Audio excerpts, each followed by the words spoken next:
Good evening, ladies and gentlemen, and welcome to the Awesome Wholesaler Experience Podcast, where we look into the many facets of the job, the career, and the lifestyle of investment and insurance product wholesaling.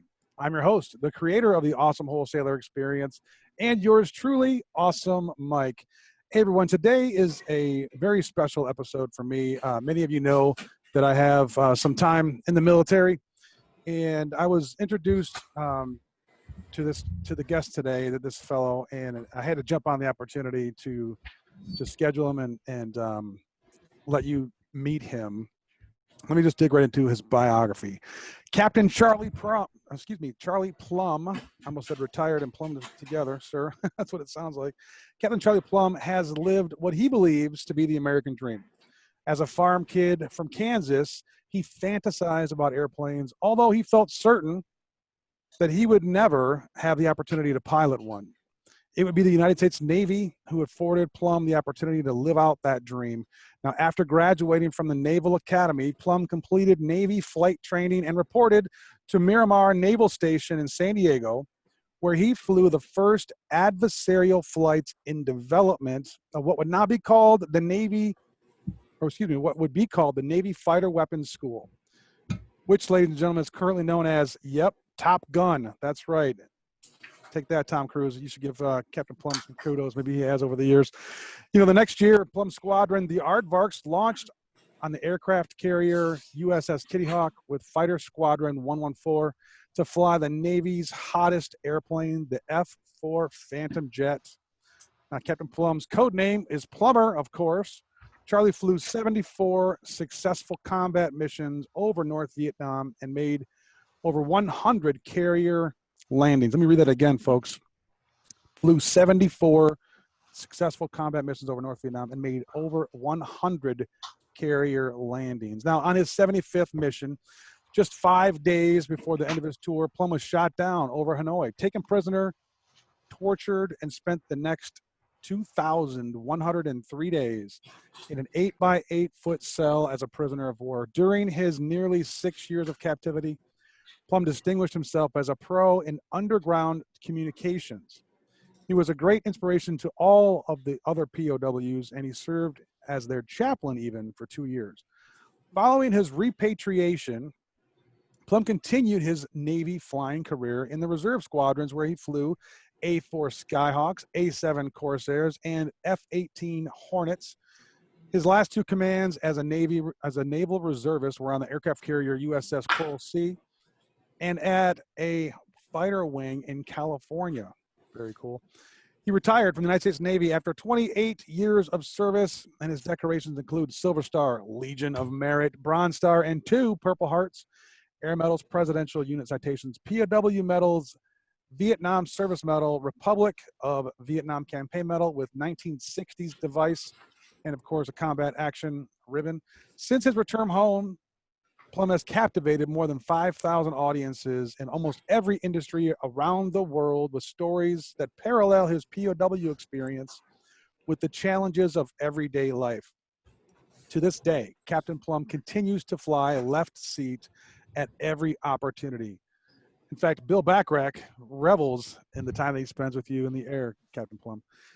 The most treasured plane that Captain Plumb owns and flies is the World War II PT-19 open cockpit antique, which is currently on loan to the Commemorative Air Force Museum in Camarillo, California. He also owns a Rutan-designed experimental single-engine Long Ease. I hope I said that correctly.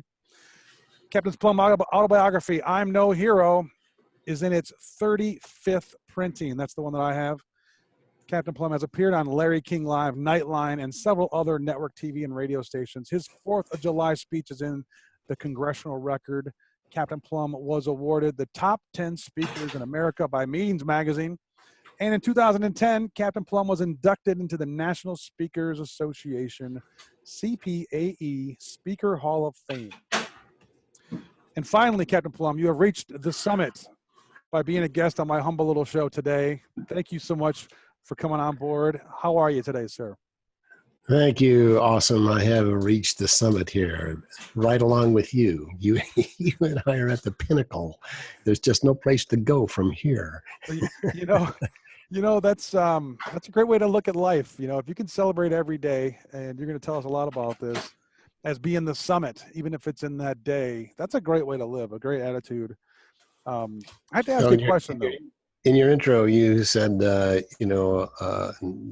I feel like I lived the American dream, and as a farm kid from Kansas, I still live the American dream. I have a wonderful life. I am, I travel the country. I'm married to a wonderful lady and 4 kids and 3 grandkids, and it's just, couldn't be better. I don't know. I don't know how I would write a better script for a life than the one that I'm living. Well, that's wonderful, and you're a bright example of what's possible to a lot of young Americans and us middle-aged Americans, let's call it. Before we get too far into your story, though, Captain Plumb, I'd like to ask you a question.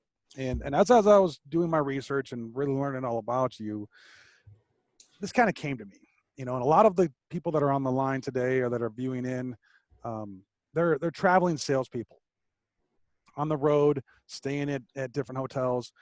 And I just thought about it. I said, given the conditions at the property and all of the incredible atrocities that you suffered during your 6-year stay at the Hilton in Hanoi, North Vietnam, I have to imagine that you probably are a Marriott guy now, aren't you?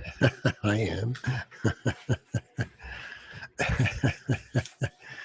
That's very true. But, it was kind of interesting because when we first came home, one of the first things we did was go to the White House, and the president invited all of us and our first ladies, because a lot of us came home to divorces. And so I took my mother to the White House, and Conrad Hilton actually opened up the Washington Hilton Hotel for us to stay in while we were visiting the White House. He knew your business was vulnerable. Exactly. Bill Well, Marriott. exactly. Yeah, I don't know if it's positive or negative advertising, to have the Hanoi Hilton, but there is actually a Hanoi Hilton now. Wow.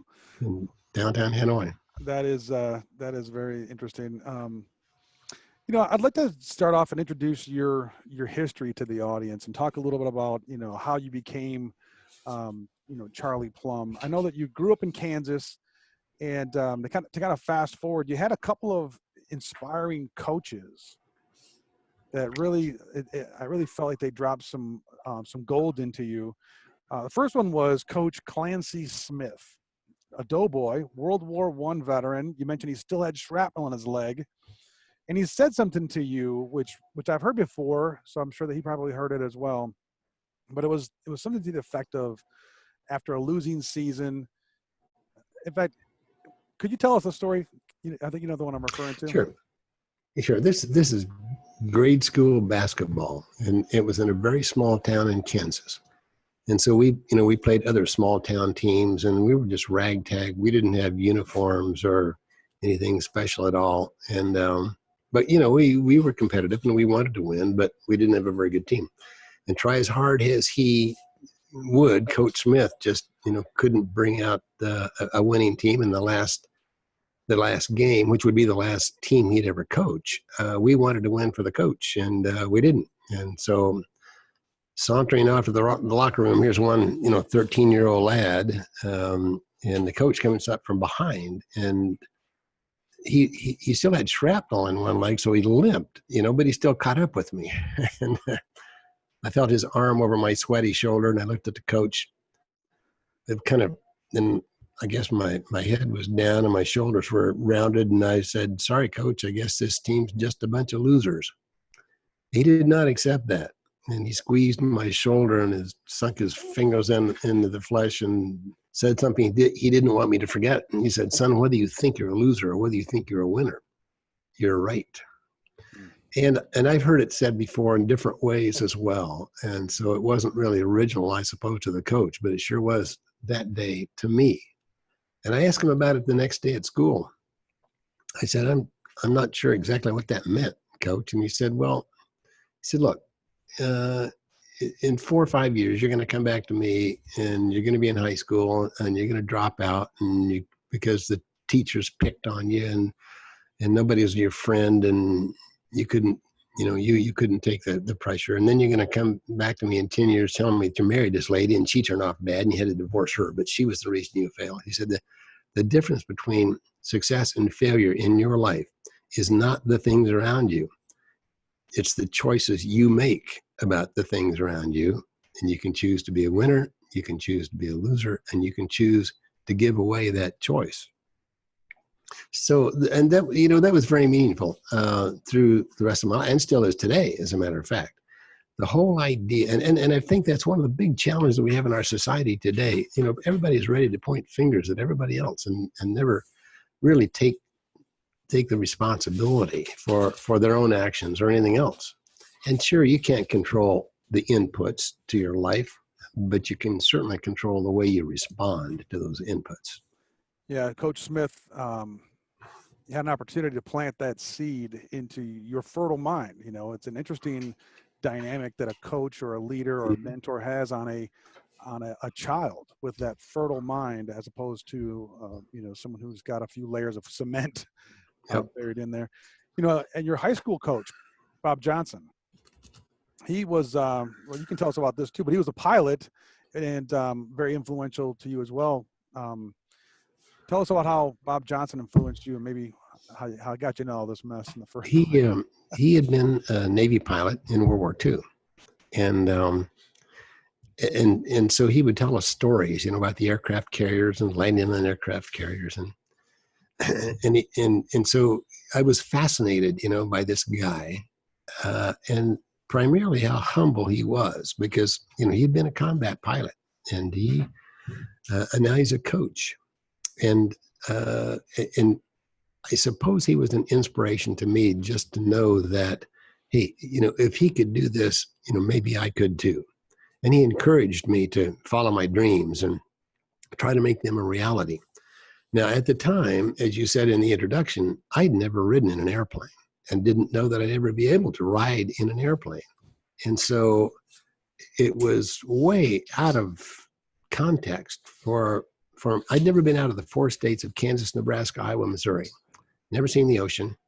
And the whole idea that I would ever even be able to ride in an airplane was pie in the sky. And he told me that I could, and I'll never forget Bob Johnson. He later became principal. He went from coach to principal of that school. And so when I got my wings, my Navy wings, this is 5 years later, I went, and the first thing I did was walk in his office in uniform with my wings on.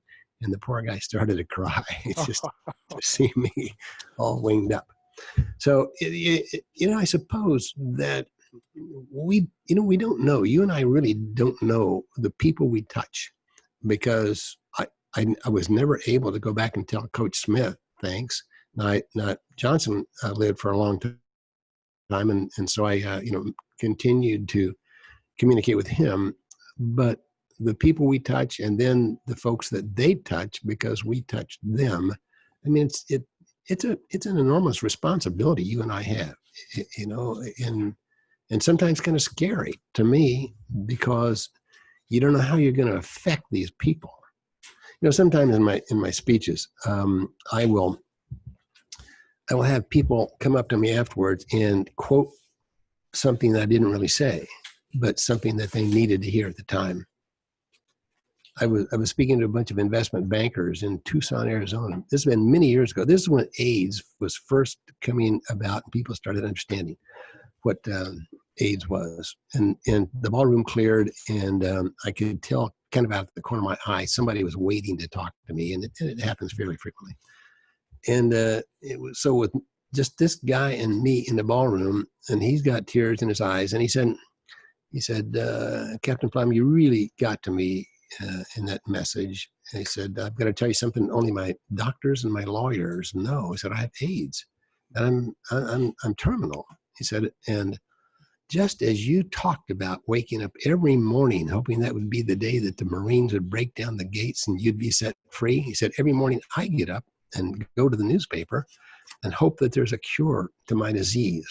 Well, I had recorded that presentation. I went back to my hotel room and I replayed that thing because I was confident that I had never said anything about waking up in the morning, Marines breaking down the gate, me being set free.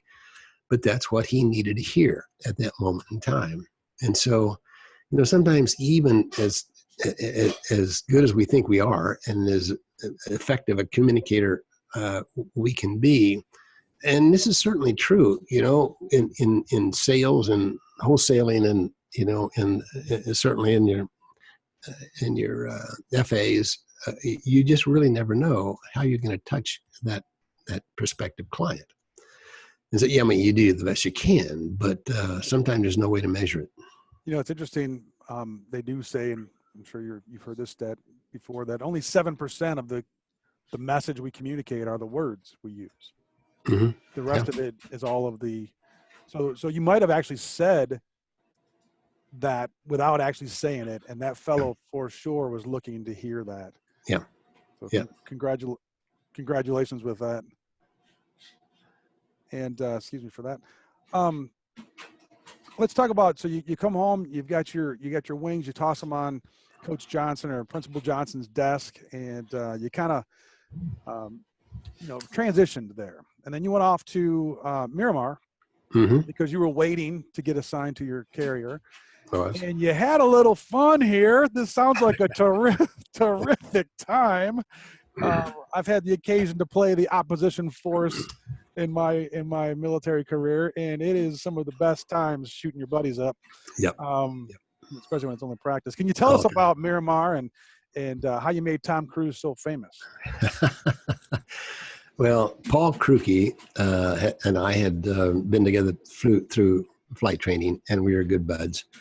And we got out to Miramar and found that we had a 6-month wait. The good news was we'd been assigned the hottest airplane in the world, the F-4 Phantom jet. I mean, this is twice the speed of sound, 1,400 miles an hour. It really is mind-boggling. But the bad news was we had a 6-month wait because there was a pool of students waiting to go through this replacement air group, the RAG. So Paul and I wandered down the flight line and found this hangar down there full of F-9 Cougars. Well, we had flown F-9s in the training command, so we were checked out in this airplane.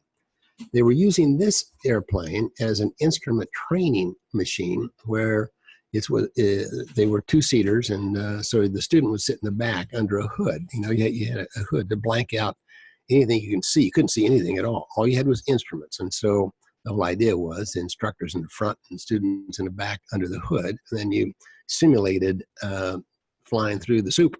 And so we signed on, we can do this. We can sit in the front seat and the guy in the back seat. Well, but it was very boring. You're just droning along, and making these approaches and never more than 30 degrees angle of bank. And anyway, that's kind of what it was, an instrument. And we'd save a few hundred pounds of fuel, and we would lurk off the coast of San Diego and wait for the Phantoms to come through, the hot airplane coming through there. And they would take off the runway there at Miramar. And about they got over the coast and about 10 or 15 miles, we would start out high and we were light. They were low and they were heavy. And we could turn inside them.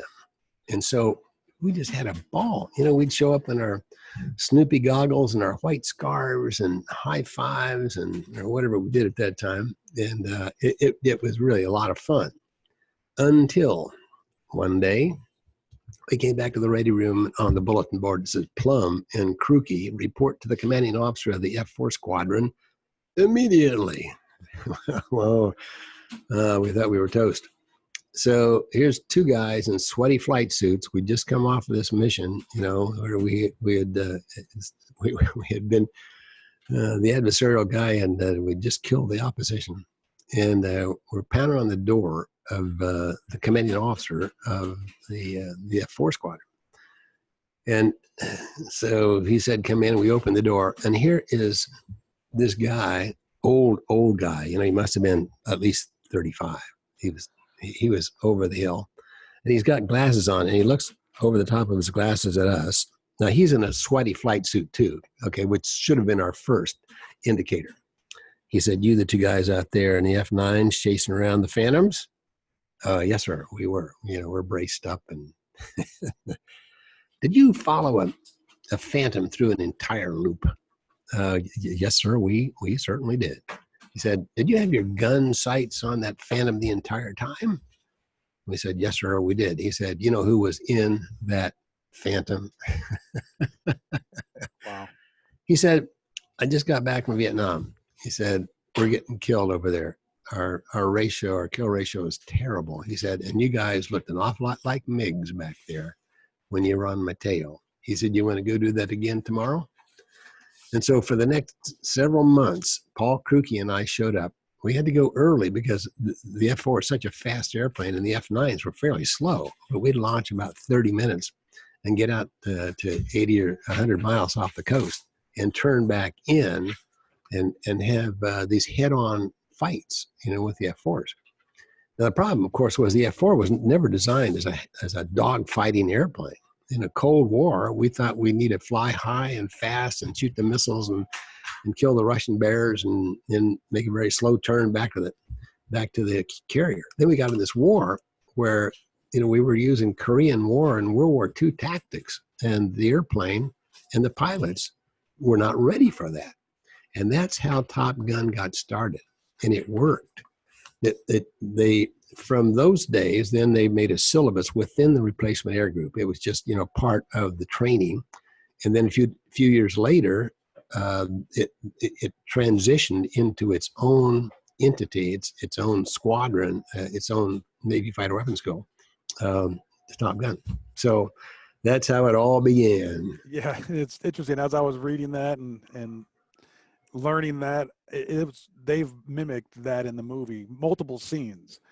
Yeah. So congratulations on that. And it's I've actually done something similar on one of the sales teams that I was on, and under the montage or the mantra that iron sharpens iron.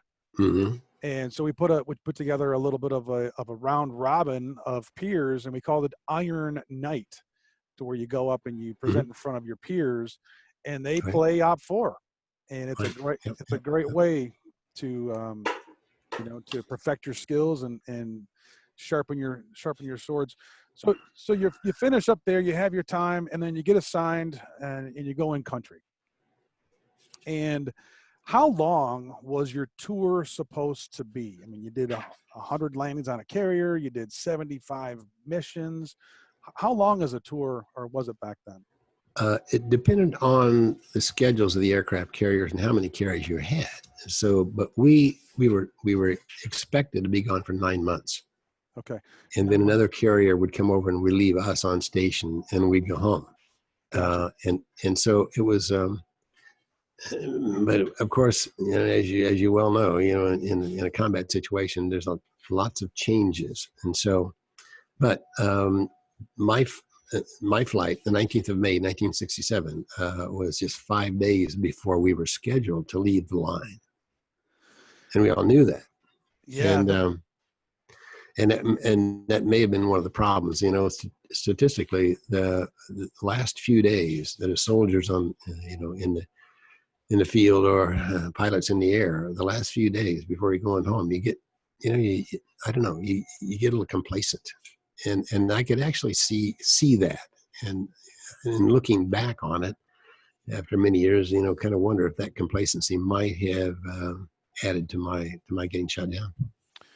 Yeah, I spent several years in the military, and we called it short timers attitude. I think that probably a similar concept. Yep. One of my platoon leaders, platoon sergeant, excuse me, he slapped me if I called him a platoon leader. He actually rotated me out. I was the base gunner in a mortar platoon, and once I got within my 6-month window, he rotated me out to a support position because he knew that my attitude would change, and if we got deployed, he didn't want me, having that attitude or leaving out. So he was wise in that regard. My father and father-in-law both spent time in rice paddies in Vietnam. Oh, really? Yeah, father-in-law was in the air wing. He was a maintenance guy in the Marine Corps, and being a colonel's driver, and got to shine a couple seats with his posterior. But he flew door gunner on quite a few missions, and Wow. my father was 11 Bravo, drafted Army Yep. in the Yep. rice paddy when you were Wow. there. He spent Yeah. the Christmas of '68 in Da Nang, and so it was kind of interesting to read your story and to be able to reflect.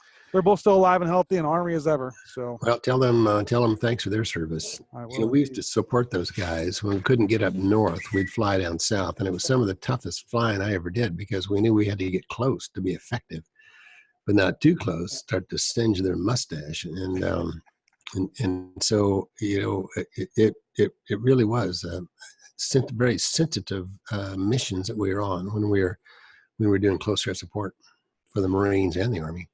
Yeah, that's I mean, that's a great. I get chills thinking about that as being a soldier and reminiscing. But boy, were they happy, you know, especially when we'd bring in napalm. They loved nape. Yeah, they made movies out of that too. Yep, yep. One of your, I guess your bodies of work or your calling has been to gain more exposure for the POW, Mm-hmm. for the POW movement. You wrote an article back in, I think it was published on LinkedIn back in the fall of last year. In fact, on September 21st, which is POW Day, Mm-hmm. 18 exactly, but essentially it's the third Friday of September. Right. So I don't know if anyone else knows that, but listeners, if you want to celebrate an honorable holiday, POW Day, the third Friday of September each year, it's a great way to pay tribute, to our nation's prisoners of war that sometimes maybe gave the most in our defense and our way of life. So I'd like to read this quickly. This article that you wrote, and it was about your return to Vietnam, to Hanoi. And one of the most impactful things is you say that the often repeated cry of Americans that were hoping for your return, for the POW's return, was POWs never have a nice day. Someone says, have a nice day. You think POWs never have a nice day. Mm-hmm. On this day, though, on our nation's POW day, you said that your current mantra is ex-POWs never have a bad day. And it's all about our freedom. That's a remarkable paradigm shift. And I appreciate you for saying that. And I'll quickly summarize this here. You went back to Vietnam after 42 years ago when you left as a POW, and then up in a park in the middle of Hanoi, a woman approached you.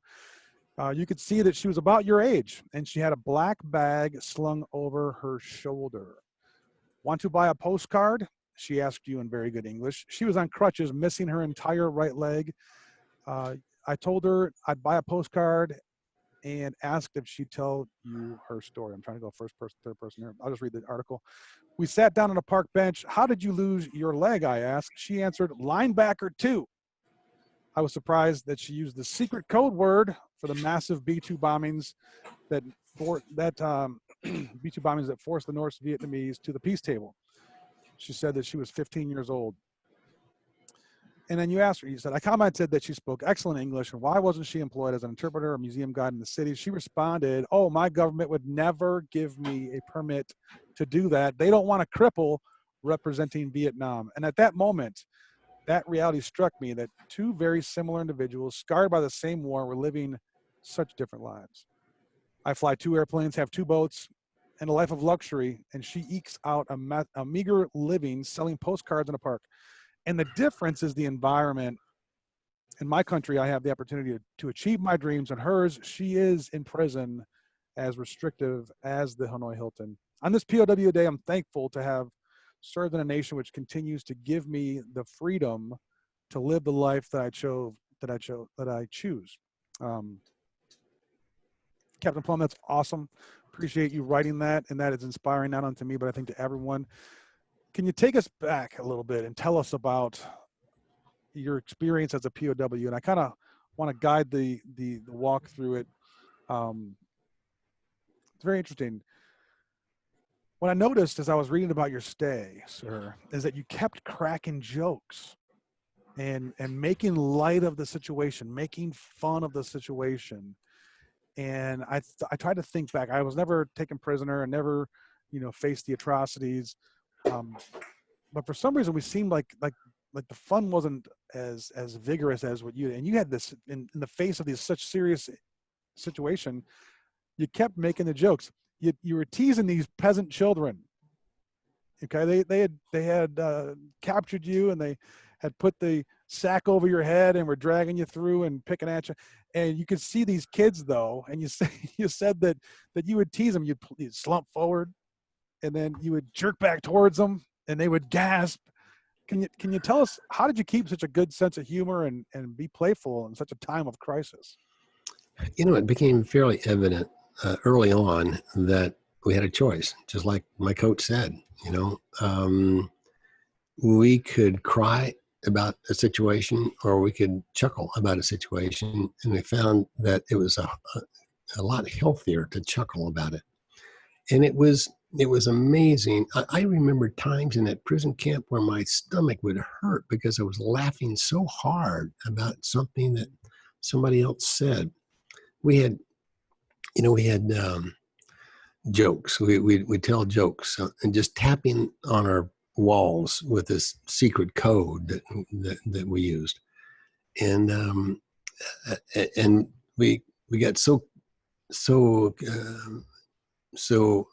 understanding. We got so familiar with these jokes that we decided to number them. Now there's an old joke. A joke about numbering jokes in prisons, and the joke goes, new guy shows up in prison, and they're in the mess hall, and somebody stands up and says 45, and everybody laughs. 36, everybody goes, well, the new guy wants to be included, and so he stands up and he says 73, and nobody laughs. And and he turns to the old timer next door and said, hey, how come nobody laughed at my joke? And the old timer says, well, some guys can tell a joke and some guys can't. Well, that was kind of the way we were. But what was happening was, at the end of every joke, somebody would have a tagline on the joke, and it was usually a pun of some sort. And we were all fighter pilots, and pretty brash guys, and pretty quick on our feet. And it was amazing how we laughed and laughed about things that were just, and even today I try to think back to these stories, and sometimes they don't even seem very funny, but they were really funny at the time. I remember one time I had a roommate. We were sort of in and out of solitary confinement, but I had this roommate, and he's peeking through a crack in the door, and I said, how's the weather? He said, socked in. Well, it was a very bright day, and I could see, almost through the thatched roof, that there was some blue sky up there. I said, socked in? He said, yeah, come take a look, socked in. So I went over to the crack in the door and peeked through. Somebody had hung a dirty sock over the hole. So that was socked into him. That is very funny. A lot of our stories came from excessive guard duty and other travesties about the weather when I was in service. One of the jokes that you mentioned was you're being taken away, and a blindfold and cuffs and all of this, and you're hurt and wounded and bleeding, and you tell Gary, who was riding with you in the plane when it was shot down and parachuted. Right. You say something to the effect of, hey, these guys are serious behind in blindfolding technology. I mean, that's hilarious. And then I'd like to go to the book. This book that you've written, your autobiography, I'm No Hero, is just fascinating. I encourage anyone that's listening or tuning in to get a copy. In fact, I'll be your liaison. I'll get you a copy if you'd like the book. Just mention it to me. But I want to read from a part here. You said, and I go to the book here.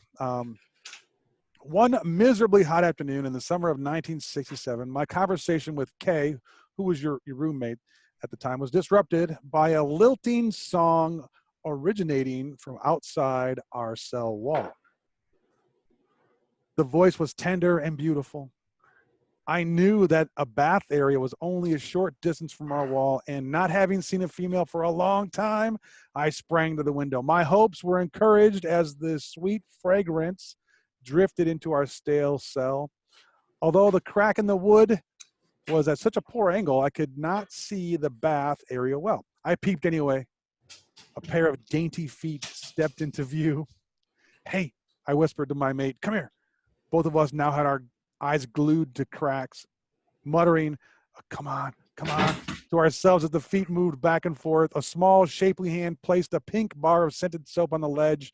Come on, we gasped. It was too much.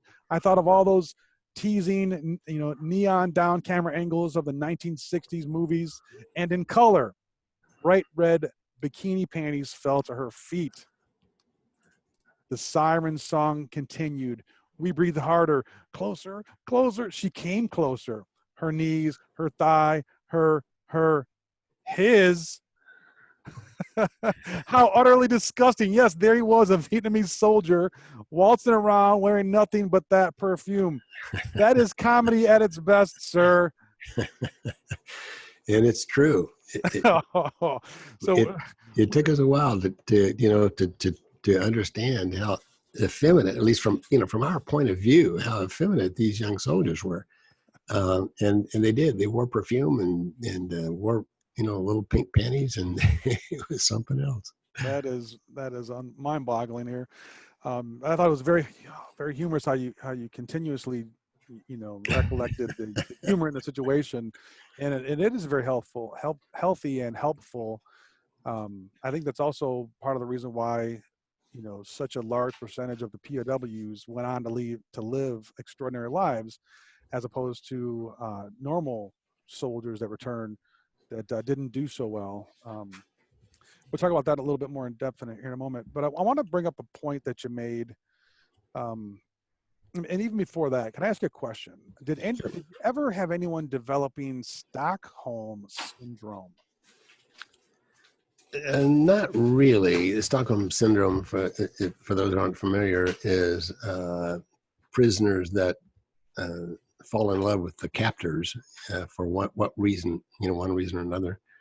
And we, two or three things were at play here. Number one, we were very diehard, devoted American combatants. We were warriors, and so it was pretty tough to change our minds.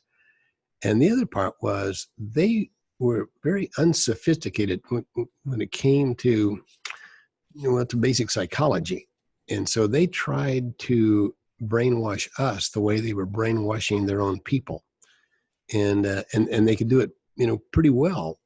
Their own people, they'd have these big speakers that would blare out the party line, and in fact, they moved us around to different camps and different cells, and before we'd get rice and water, they would put a speaker in our cell, because they thought that if they could blare the party line on a daily basis to us, that we would come around and see their point of view and their way of life. And in fact, their president, Ho Chi Minh, said from the very beginning that he was going to take all the American prisoners and re-educate us and send us back to America as good communists.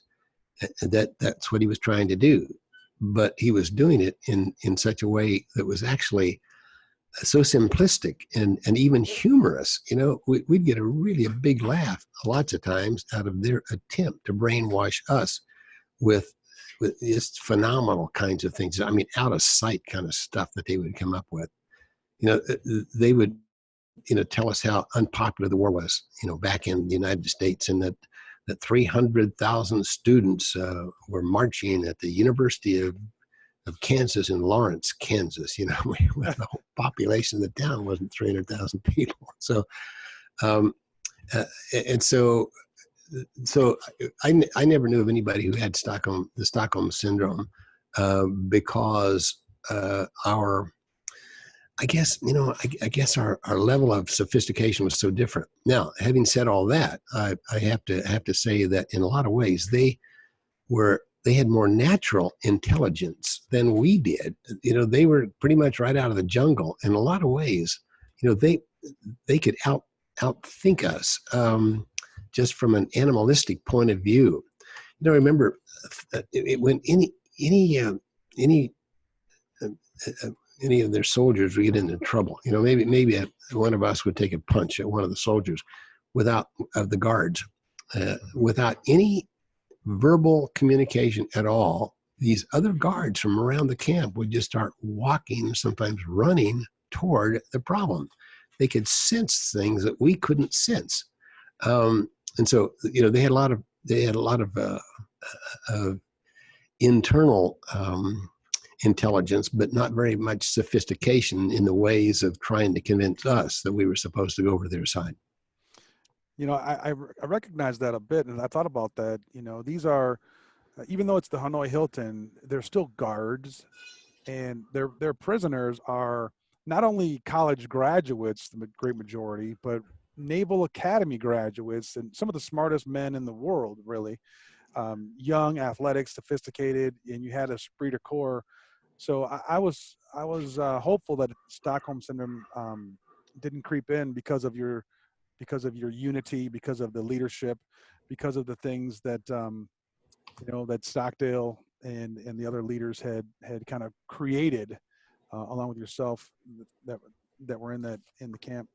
That's a very good point, and it truly was the leadership that brought us back happier and healthier mentally and physically than had we not been shot down. It's a phenomenal story that of all the Vietnam veterans, nearly a third have PTSD.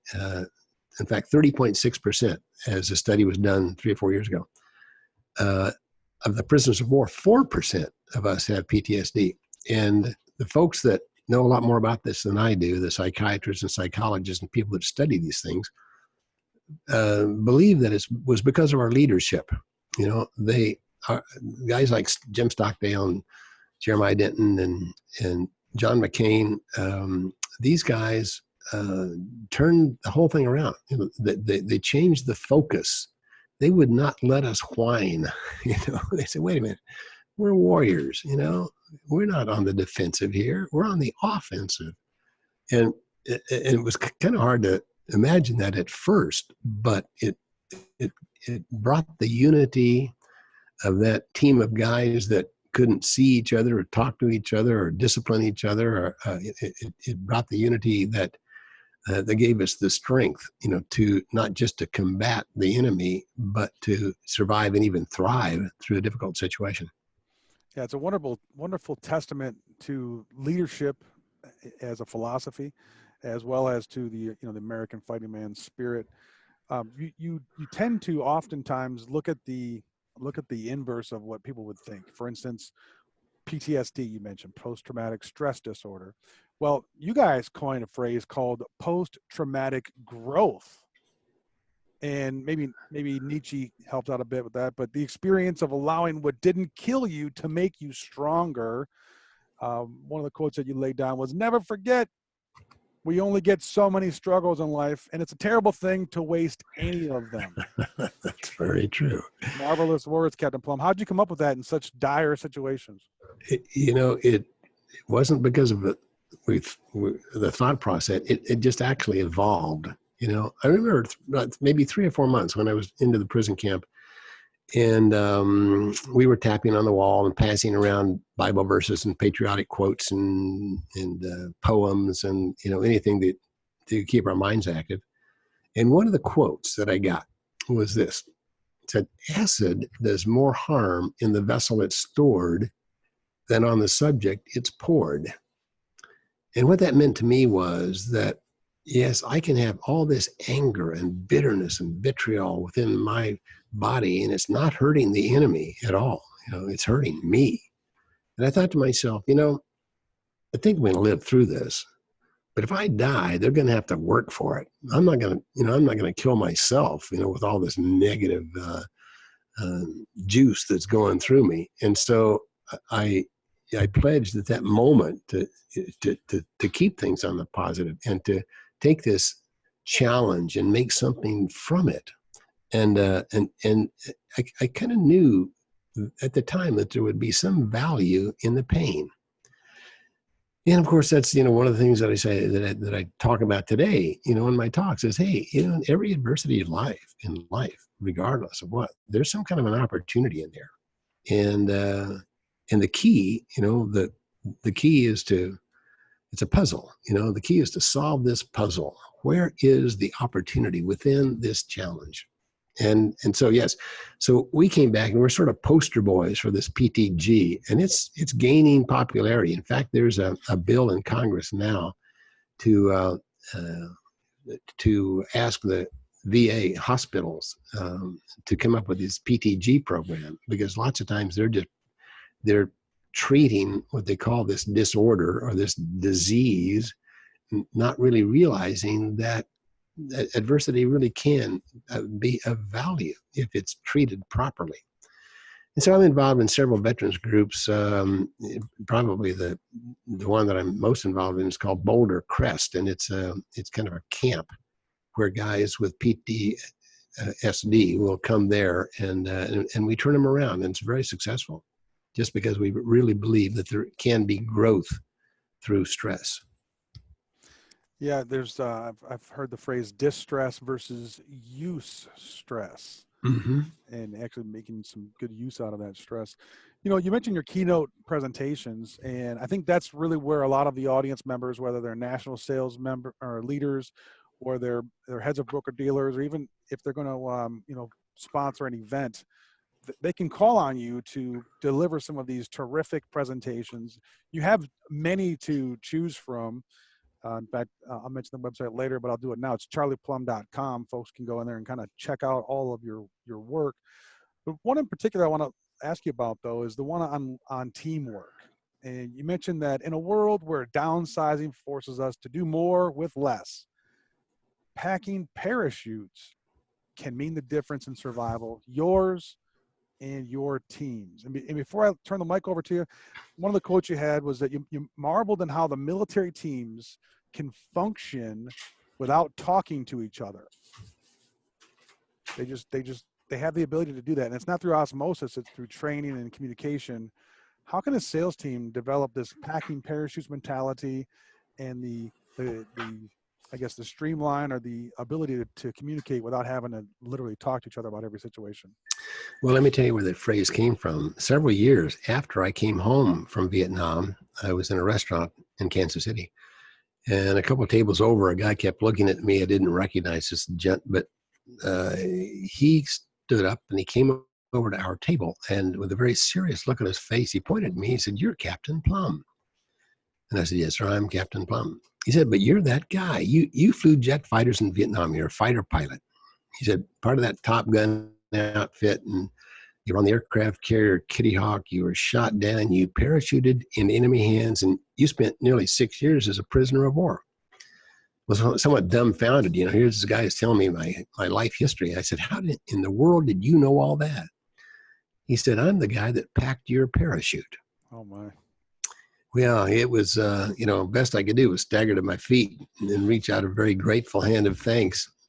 He came up with just the proper words. He said, he grabbed my hand, he pumped my arm, and he said, "I guess it worked." So we had a tradition in the military. When you use a parachute, you go find the guy that packed it and buy him a drink. Well, of course, I was in no position to find the guy. And by the time I returned from the prison camp, he'd gone his way and I'd gone mine, and I couldn't go back through the records and find the guy. And so I bought him a drink. In fact, I bought him several drinks that night, and we didn't make it to the event that we were supposed to be going to. But his point, he was a very humble guy. His point was this. He said, "I'm not the only one that packed your parachute." He said, "Yeah, I did the physical job. I put the panels in there for so that you'd have a safe descent. But oh, by the way, what about your emotional parachute? What about your spiritual parachute? What about who packed those things for you and gave you that resilience that you had to have to endure those 6 years?" And so it made me think, yeah, it was the coaches, it was mom. It taught me a lot about forgiveness, and my dad taught me a lot about discipline and the freedom that you can have through discipline.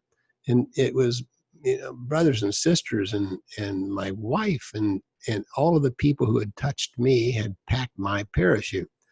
So in building a team, I think what you have to do is be the servant leader. I think you have to pack those parachutes. You have to give of yourself, asking nothing in return. Because see, parachute packing it's not a trade. It's not a, hey, I'm going to do this for you if you do that for me. And it's a gift. It's unconditional. And over the years, and I've talked to a number of wholesalers and financial planners, and I've done a series of presentations to Merrill Lynch and Van Camp and Funds and Franklin. And in every case, I find that the successful teams are the ones that care about each other and care about the client. And if you can apply that, if you can actually give without asking anything in return, magical things happen. People come around to your way of thinking just because you care about them. And it's the old adage, they don't care how much you know until they know how much you care. And I think that's very true in the finance industry, is that until that prospective client knows that you care about their financial well-being, it's tough to ever get through to them, just because just because you got the big office and the corner office and you're the big guy on the block. You have to show them that you care about who they are and where they're going. So that's the whole idea of parachute packing. Now, the other thing about a team, I believe, is you have to have a purpose. There has to be a focus to what the team does. And I found that in the prison camp, is that we were fighter pilots, but boy, having been shot down, that was the worst thing could possibly happen to you. And we felt very depressed, almost suicidal depressed, because we'd given up.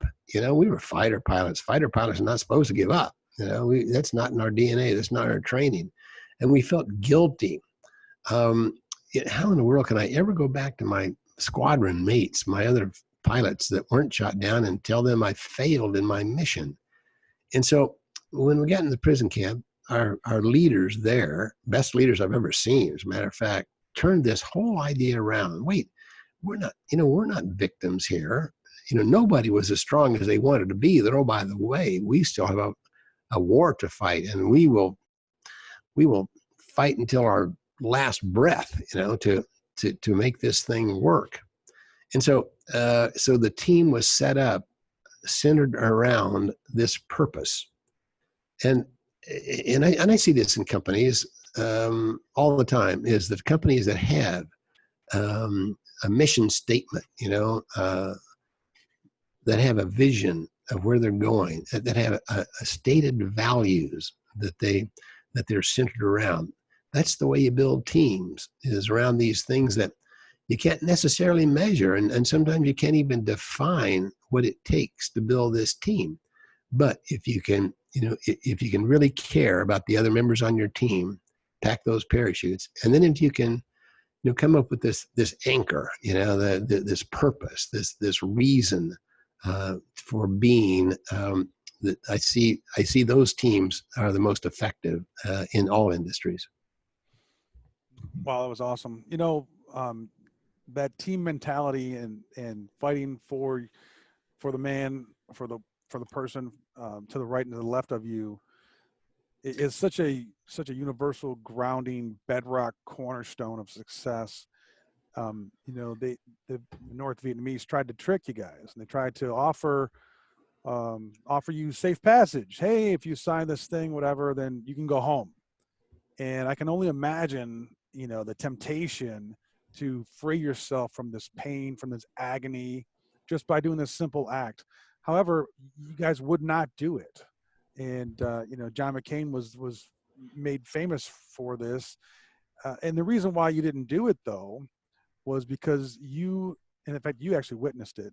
the beatings that the men that you left behind had to take were so horrific that you wouldn't do that to them. You would rather stay there and be a part of the team as opposed to take your passage home the easy way out and leave your brothers and sisters to pay the price for that. I think sales teams can do the same thing. And instead of taking the shortcut, instead of doing things that are, not in the best interest of the team, if they simply think about what the impact will be on others, that can help guide their behavior or guide their actions, and really write the course. You guys did have a mantra, and the mantra, which I think is very succinct, very awesome, was leave with honor. Leave That's with right. honor. And here's the irony that I just discovered, actually. The North Vietnamese, their accents were a little bit different, and their word for live was leave. So No. how ironic is it that leave with honor is actually the way that the North Vietnamese might have said live with honor? Uh-huh. That is kind of, I never thought about that, but that's very ironic. That was something that Stockdale came up with. And in fact, we just commissioned a destroyer named USS Stockdale. And it's a guided missile destroyer. In fact, I had the great pleasure of riding that ship with my wife and one of my sons. As a matter of fact, from San Diego up to Port Hueneme, where we commissioned this ship, and I got to speak to the crew because they all wanted to know about Stockdale, and I served as his communications officer for a couple of years, and so I knew what was going on, and what a wonderful guy he was, and what a leader, and what an intuitive kind of a guy to be able. I mean, and figure this out. Let's say your boss comes in and says, "Hey, I got a job for you to do. I'm going to send you to a desert island with 200 guys, and I want you to accomplish this mission. And oh, by the way, you can't talk to them. You can't discipline them. You can't give them a raise. You can't give them a bonus. You can't give them leave. You can't see them. So you go to this desert island and accomplish this mission."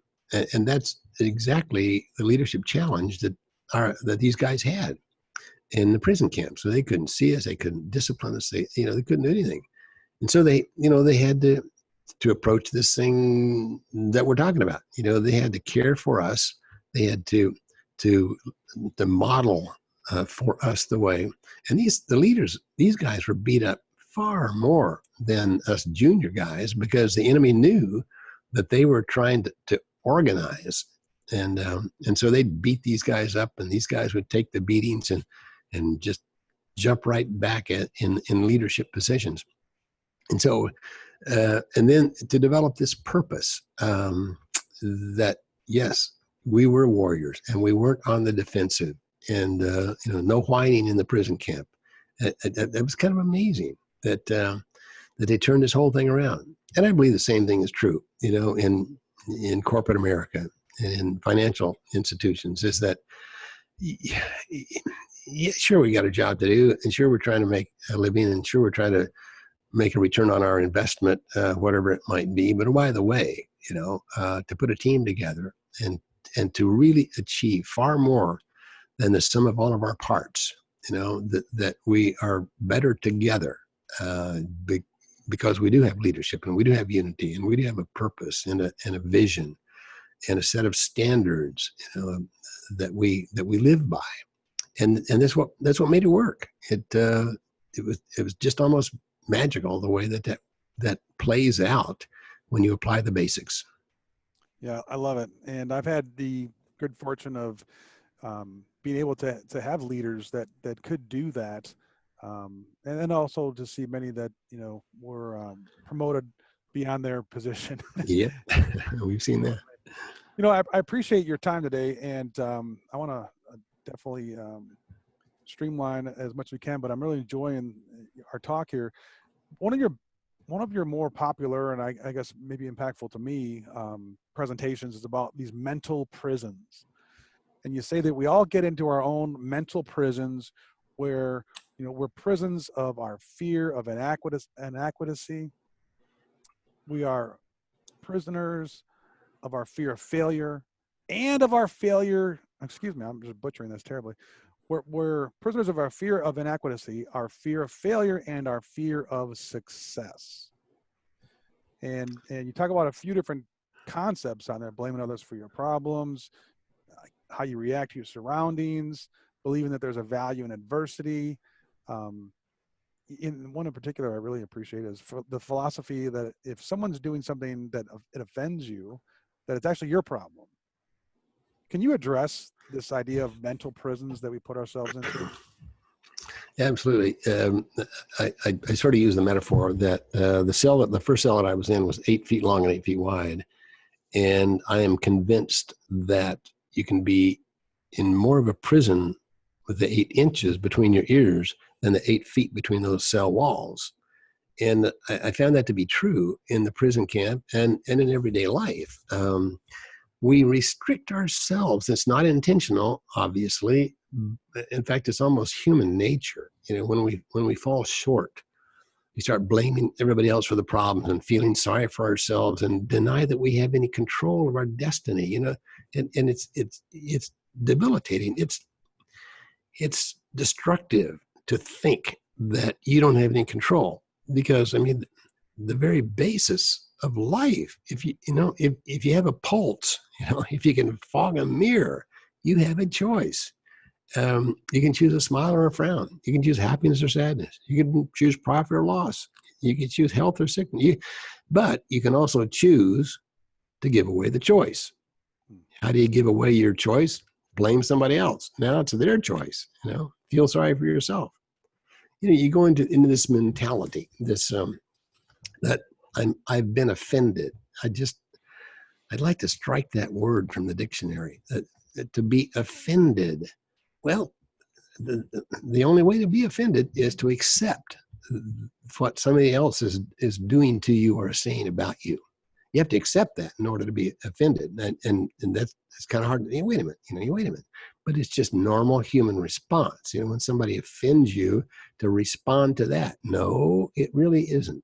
When somebody offends you, if you can really think that, hey, and the irony of this whole thing is that in an awful lot of cases, when you think somebody's offended you, if you get down to the basic brass tacks of it all, and you communicate with that person, you find out now, they didn't mean it that way, or you misunderstood what they said, or, it was pointed towards another direction. And so how many times, do we, driving down the road, somebody cuts you off, and you honk your horn and you wave your fist and you yell some obscenity toward that person, and that person just drives on off. They may not even know that they cut you off, and yet for the next 45 minutes, you got higher blood pressure. You got thoughts going through your mind. How can I get back at that guy? And so many times when we say, hey, that guy offended me, well, it's the other way around. You have to accept that offense in order for that connection to really make it. And so if you have that ability, then you also have the ability to deny that offense and get on with your life and keep your blood pressure down and live longer and happier because you made that choice. Yeah, those are words to live by. I appreciate it, and I apologize for all of the fist raging that I've done. Being in Detroit, we don't. Me too. Hey, I still do that. I preach. I preach a good story, but I find myself in that, and then then I pull up my bootstrap. Wait a minute. You have told 5,000 audiences in the last 45 years that it's going to be their choice. Now you're doing this. How can I ever stand up in front of another audience and tell them what works when I'm falling into this trap? So it happens to us all. That's funny. But I live my life trying my best, to live up to that mantra, that philosophy. Another decorated Vietnam veteran. He was an infantry company commander, and his name is John Rhodes Jr. Goes by Dr. John Rhodes. He's a mentor of mine, and And he always has reminded me and all of his other mentees that that life is about progress, not perfection. Hmm. So I think that that is appropriate at this point. That's a good one, and that's very true. So you've made a great career, 45 years or so. The book first came out in 1973. You've toured, you've spoken to 5,000 plus audiences, inspired millions of people, and continue to do so. What is the next, 5, 10, 20 years for Captain Plumb look like? Well, I'm going to continue to do what I do and try to do it better every time. I am continually developing things. I'm developing a video series now based around values and visions. And what I do, I've done this now for about 5 years. I've got several clients that I do a keynote address, and they pick up on my philosophy of life, and they want to know more about it. And so I design the video series around their values and their vision. And so I have a lot of fun with that because I'm kind of an action junkie, and I fly, of course, and I fly in formation, and I fly aerobatics, and then I get on my mountain bike and go up and get bloody in the hills around my house here. And I sail, have 2 sailboats, as a matter of fact, and then our family vacation is sailing big boats down in the Caribbean. And so I draw metaphors from tying knots, for instance. I think that one of the basics of learning to sail is tying a knot in the end of a line. And what about that knot? Well, it has to have integrity. And it's not just one knot on that boat. If one knot goes wrong, all the rest of them can be tied properly and by well-meaning people. But one knot loses its integrity, and you're going to get somebody hurt. You may even lose the boat. And so I talk about integrity in these videos, and how it's not just one time that you have to be honest and truthful and open and transparent. It's all the time. It's every knot on the boat has to be tied with integrity. So that's kind of what I'm doing, and going into different areas. Of course, I continue to work for veterans. I continue to talk to schools. Now, this is a challenge, because these school kids now are 2 and 3 generations away from Charlie Plumb, and their music is different, their humor is different, their language is different, their mores and folkways and all different from me. How in the world do I get into the hearts and minds of these kids? And so it continues to be a challenge for me to try to impart just from my experience, some principles and some wisdom to these kids who, for the most part, had known nothing about the Vietnam War or much of any history, as a matter of fact. And so it's a challenge to try to bring them up to speed and tell them what I think is really important in life. The principles are timeless. However, my military service was, as my oldest daughter, Rachel, would say, back in the 1900s as well. So I continue to try to pour into them, and not to necessarily try to use their language to communicate with them, but to expose them to an ancient language, the one of integrity, the one of honor, and the one of community. So I continue to go arm in arm with you in that endeavor. That's a very good point. I spoke last week in Milledgeville, Georgia, and very few people have ever heard of Milledgeville. There's a great history there, and there's a school there. It's called Georgia Military College, and so I talked to about 1,000 cadets in this school last week, and they were 6th grade through sophomores in college, so it had quite a span of age group. And that's why I tried to identify with them. I told them, hey, you and I are a lot different, but there's one commonality that you and I have. There's a baseline to who you are and who I am. Because at age 17, I stood on the same bricks that you did in this drill field, and I raised my hand and I pledged to defend the Constitution of the United States against all enemies, foreign and domestic, and you have too. Now let's talk about that commitment. And so that sort of got their attention anyway for the next few minutes. Giving me chills here. That's awesome. Yeah, then they were very receptive to to what I had to say. But it is a challenge, and but one I think is very important.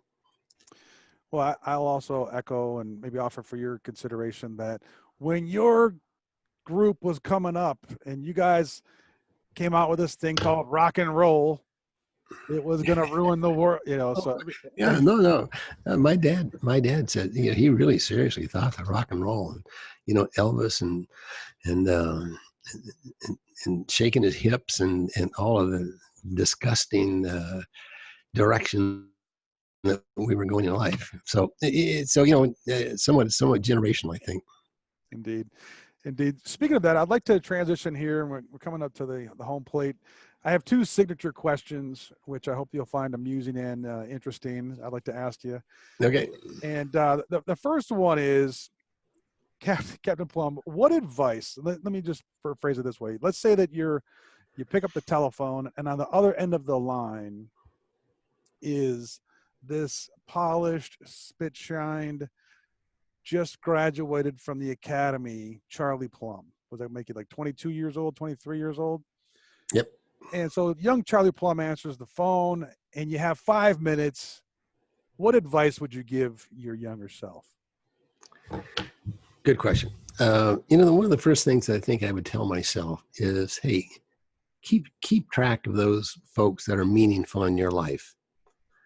Because, you and I, and especially from our military career, have run into a number of people that are really valuable to us.